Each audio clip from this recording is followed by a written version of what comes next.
You know, there is much we can learn from each other if we can negotiate a truce. We can find a way to coexist. Can there be a peace between us? Peace.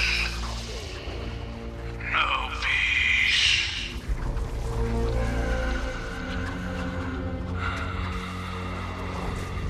What is it you want us to do?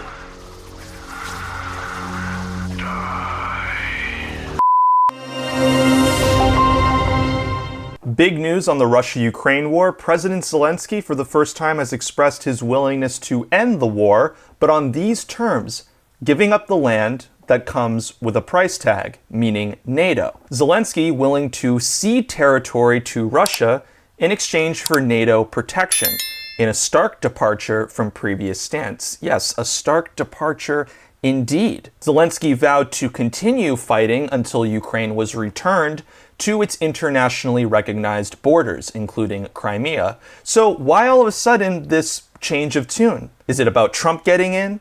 Knowing that he's going to make a peace deal with Putin? Putin threatening nuclear weapons? Well, it's a number of factors, which I'll explain. But I'll tell you why this is a very bad idea, and why Ukraine's NATO membership will never come to fruition now that President-elect Trump is in talks with Russia. Putin made it very clear that he does not want NATO armies expanding eastward into Russian territory. That is a red line.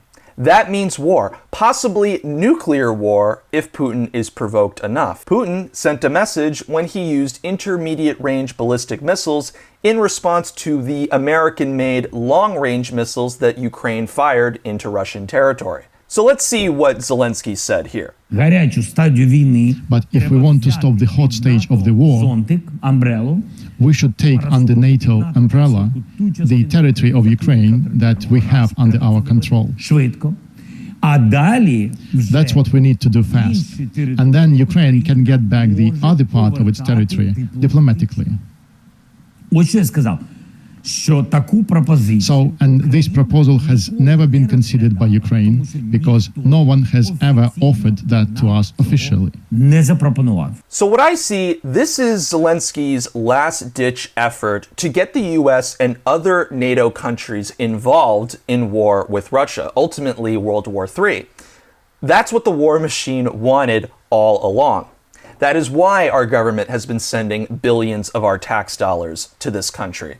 And Zelensky knows that once Trump gets into office, that may no longer be the case. This is back in June of this year. Trump was handed a plan to halt US military aid to Kiev unless it talks peace with Moscow. And this is exactly why Trump is an enemy of the deep state, ladies and gentlemen, because he is the peace president.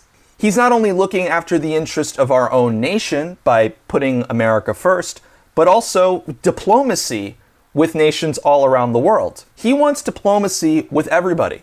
Russia, Ukraine, Israel, Palestine. The goal should be peace, not more war, not more money to fund the military-industrial complex. But it goes much deeper than that, folks, because war is always going to mean lining the pockets of politicians here in America. Maybe all this fear that Zelensky has of the incoming administration has something to do with those little kickbacks that the Biden family was getting all this time. That little quid pro quo.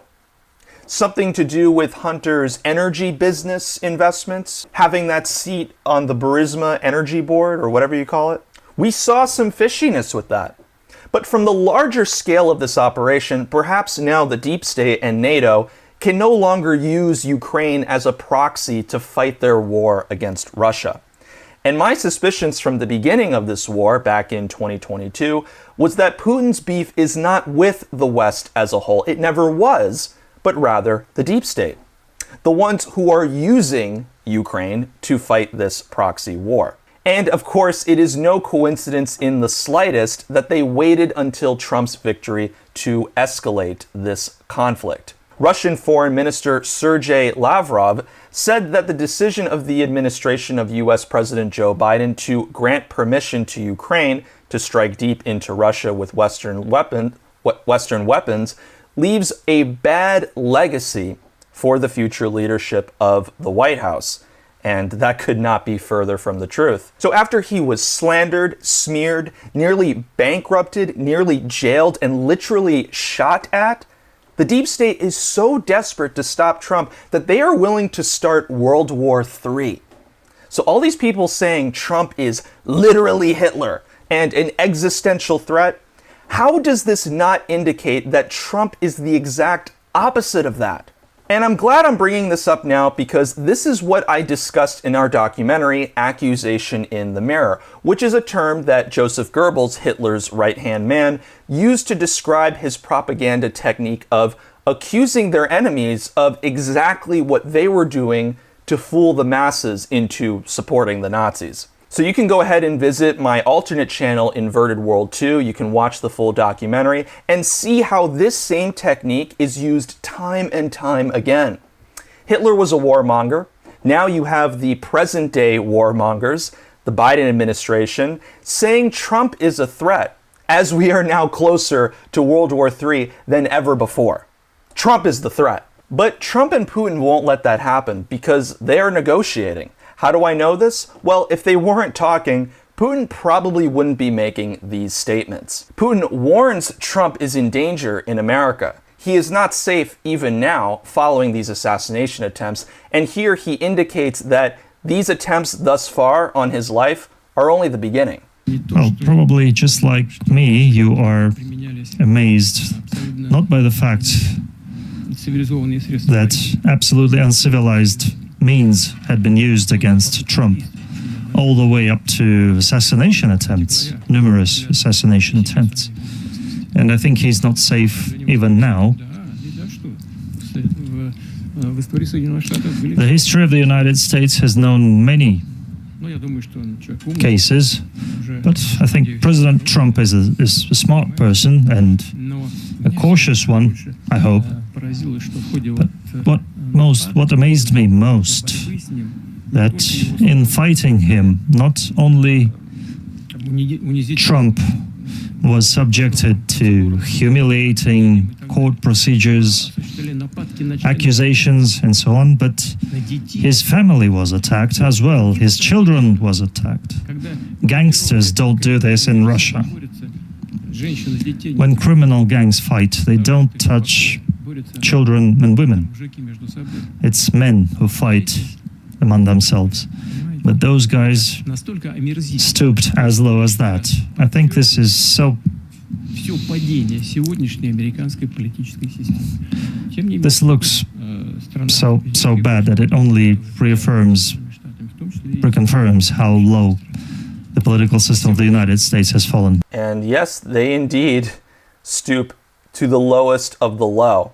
Now, guys, I'm not one to ever trust Putin 100%. We know what he's capable of. We know what he will do if provoked enough. But I can't say anything he just said here is wrong. I'm celebrating Trump's victory as we rightfully should. But in no world is he safe from these evil psychopaths who, as Putin described, are willing to go after his children, which is not even something that the Russian mafia does. We knew Trump was going to win. The question is, will he survive? Or will they leave him a legacy so bad that he can't even fix it? Well, clearly Putin recognizes what the deep state is doing to both him and Trump.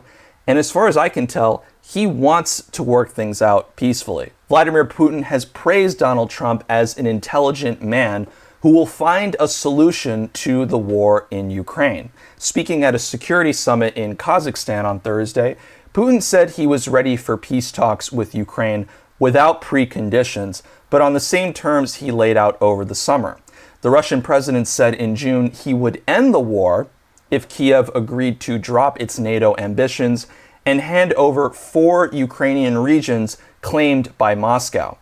Ukraine has rejected this proposal as tantamount to surrender. Well, the thing is, I think we knew that Ukraine was never going to win this war. According to the Washington Post, Putin and Mr. Trump have spoken about the future of Ukraine since the November 5th election. Mr. Trump was said to have warned the Russian leader during a phone call not to escalate the war and expressed an interest in a follow-up conversation. The incoming president is understood to be working on several proposals to end the war. According to Trump staffers, one of these plans could see European and British troops calling on to enforce an 800-mile buffer zone between the Russian and Ukrainian armies. Was that solution ever discussed? Even mentioned by Congress or the current administration? I don't know if it will work. We don't know, but it's not being discussed. You haven't heard this because Zelensky and the Biden-controlled war machine clearly don't want the solution. The New York Times reported last week that some unidentified Western officials suggested Joe Biden, the US president, could give Ukraine nuclear weapons before he leaves office. If that's true, this would be disastrous. Disastrous. January 20th could not come any sooner, folks. And thank God that Trump and Putin are at the very least talking now, something Biden never did once during his 4 years. Not once. Guys, I think this inverted world may very well be straightening itself out, but we need to pray for President Trump's safety, pray for our nation's safety. We're not out of the woods yet. Let me know what you think in the comments below. Please be sure to leave a like, share, and subscribe, and I will see you all in another video very soon.